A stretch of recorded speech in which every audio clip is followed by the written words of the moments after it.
Research Council in partnership with Asian partners, and our first Asian partner is the Faculty of Social Sciences at the University of Malaya, and it's funded by the Luce Foundation.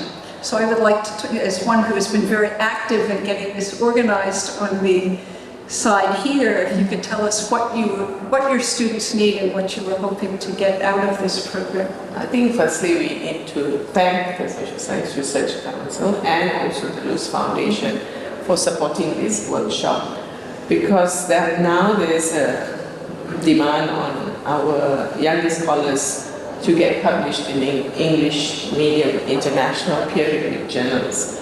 So because the medium of instruction and schooling in Malaysia has been predominantly in the local language, which is the Malay language, writing in English is quite a struggle for some. And this workshop is wonderful because it's giving opportunity to a lot of young scholars to start exploring writing in English, and also to work on trying to get their work published in international peer-reviewed journals. The struggle has been basically not just writing in English, but to understand that academic writing requires a certain set of rules and protocols that needs to be complied to. So this workshop has been wonderful in that sense that we have experienced trainers who have been in the field of publishing, who have shared their knowledge and their experience in terms of what is required and what editors look for, the common mistakes that a lot of authors make and the reasons for rejections. So all this sharing has been really wonderful, and we really appreciate the very hands-on approach taken by the team in conducting the workshop, and the one-to-one mentoring was really, I think some of them have already told me that's really very, very valuable. Very rare that they get this one-to-one mentoring. So that's really what we really appreciate in terms of this workshop. We can have many lectures and a lot of meetings that are held in trying to motivate our scholars to start writing in English and submitting their papers to international peer-reviewed journals in English, but some of them are quite reluctant because they don't have that confidence. But this workshop has also built their confidence in terms of making them feel good that there is an opportunity and possibility for them to get published in English, international English medium journals. In talking to them, I've been I guess I was somewhat surprised at the high standards that your university sets for where they're expected to publish in order to finish their PhD degrees. Yes, this requirement has been in place for the last 5 years.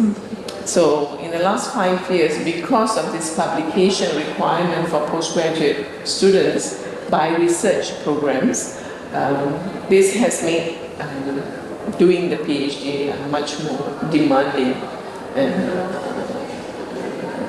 task. But what the benefit of thinking about getting part of their research findings published is very good for them, because the skills required for publishing is also embedded in the PhD program. So some of them actually struggle all through their PhD candidature to try and get a paper out. Some are able to do it better. Like if we have workshops like this, it really helps them a lot. I just spoke to some of them and they said, thank you very much for including me in this workshop. So I think they are very happy. I mean, as I said at the opening ceremony, from the point of view of the Social Science Research Council, one of the objectives is obviously to help the young scholars figure out how to get published. But the other objective is, in fact, for the larger academic world to be able to share the knowledge that they're creating which if they publish only in Malay is not obviously going to be out there for other people to know. And it's very important that more of the voices of people from the region are out there in leading academic journals. That's true. I think this workshop and this Global Scholars Initiative for Asian young scholars is a very democratizing initiative, because it's democratizing in the sense of making knowledge created in Asia more accessible, and hopefully, there will be greater sharing and collaboration. Language was like an obstacle. So now if we can overcome that, so a lot of very good empirical research, a lot of good findings is in other languages other than English. But this research is not made available because of the language barrier to the English speaking researchers. I mean, we've also noticed that it applies also to various countries in Southeast Asia or East Asia mutually. Yes. So there may be experts on Malaysia and Vietnam, for example, who maybe don't read Malay? I mean, one would expect they might, but that there will be people in other Asian countries who will, through this medium, also be able to get in touch with other scholars in the region. So the collaboration can happen intra-Asia. As well as across the borders. So that's really a very noble cause for the Global Scholars Initiative to have embarked on, because it makes knowledge spread throughout the globe. Wonderful. Okay, thank you.